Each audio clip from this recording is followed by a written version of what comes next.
আরে নমস্কার নমস্কার, আমার দিদি কোথায়? আমার দিদি কোথায়? নমস্কার নমস্কার। আরে দি, এটা তুই এত সেজে গুজে?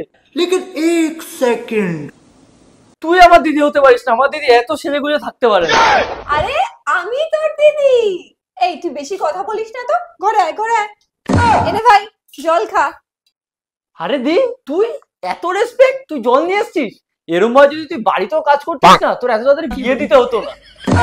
তুই বেশি কথা বলছিস না, ওদের সামনে বেশি বকবক করছিস। হ্যাঁ এদি এদি, ঠিক আছে ঠিক আছে, সরি দি সরি, তোর জন্য মিষ্টি নিয়ে এসছি, দেখ তোর ফেভারিট মিষ্টি নিয়ে এসছি, ধর।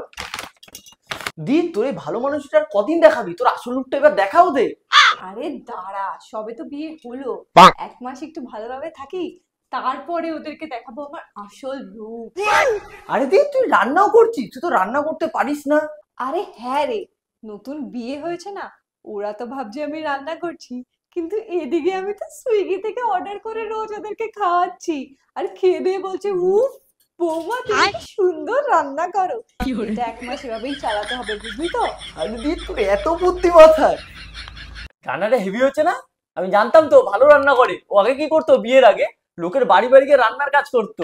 এই, তুই বলছিস তুই আমার অপমান করছিস কেন? হ্যাঁ? আমার অপমান কেন করছিস?